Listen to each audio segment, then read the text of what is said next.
I'll tell you a story that'll blow your mind, and you'll be like, it'll make you rethink this. So when I was in Mexico, and I was like in the public eye, I was really young. I had this boyfriend, and then this boyfriend, to really power through this, cheated on me with a sex tape. And it came out, yeah, oh yeah. And it came out in the cover of the magazines, and I went sex tape was released. Yes. Oh boy.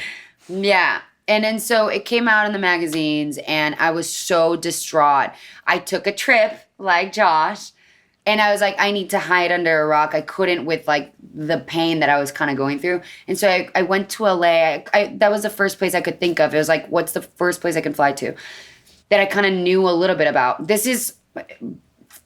Think about this is like 2021. Okay. I mean, 2000 and I'm 21. It's 2011. Okay. And I'm like, okay, I'm going to leave. And so I leave to LA, and I'm sort of like doing nothing for a week. I rented there was this landscaper this is way before Airbnb. There was this landscaper that was renting one bedroom of her house to a friend of mine. And I called my friend. I was like, I just need a place to stay. He's like, you can crash that place, whatever.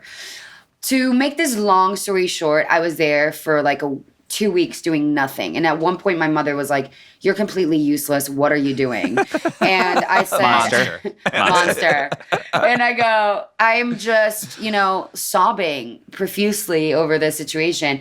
And she said, you gotta stop this. You have to stop this. You have to go do something. She's like, go audition or something. I was like, what do you mean audition, mother? There is a process. There's an agent. There's really a manager. That's a really funny mom thing to say. Go audition. I'm like, yeah, go audition. And she goes, I have a friend, like, this is full Latin mom. Oh, no, I have a friend of a friend of a friend that told me about this thing. It's IMDB Pro. I'm just going to put an email there. We're gonna make it work. I was like, sure, mom. I like that you had a friend of a friend of a friend who knew about IMDb. Yeah, because we're like from Mexico. Like, we know nothing about IMDb. It's like a friend of Miami, that kind of vibe. And so, long story short, somehow my mother, Monster, finds an audition.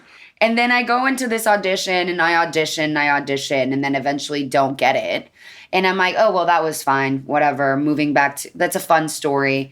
Mind you, I was auditioning for Star Wars the entire time. Didn't even know. Oh.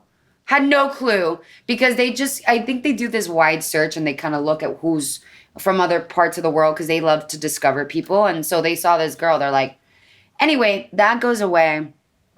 I don't get it. Move back to Mexico. Fun times. Great story to tell my children. And then I get a phone call from my flip phone. I had like a flip. Like I had to buy, because I didn't have a social security. So I had to buy like a phone from the 7-Eleven. And I get like, in my little red flip phone. I remember. And I'm like, hello? And it's like, hi, who's this? And she's like, Mary Vernew. I'm like, who? Oh, yeah. She's like, I'm Mary Vernew. And I'm like, okay. Yeah, big She's like, I'm a casting director. director in LA. She's like, I got your number from IMDB Pro. Glenda, my mother, knew. She's like, I want you to audition for this TV show with Robert Rodriguez. And I was like, okay. I read for it, booked it in 2 days. It all stemmed from the sex tape and the trip that I ran. So I guess what you're saying is he was a good boyfriend. He was an amazing boyfriend. I saw him years later, and I thanked him. And he was like, "Did you really? Oh, that's really great." I came back. I was like shooting this show in Mexico, and it was like the best. And, like, it was a big ego like rub for me. I was like, yeah. Family trips with the Meyers Brothers.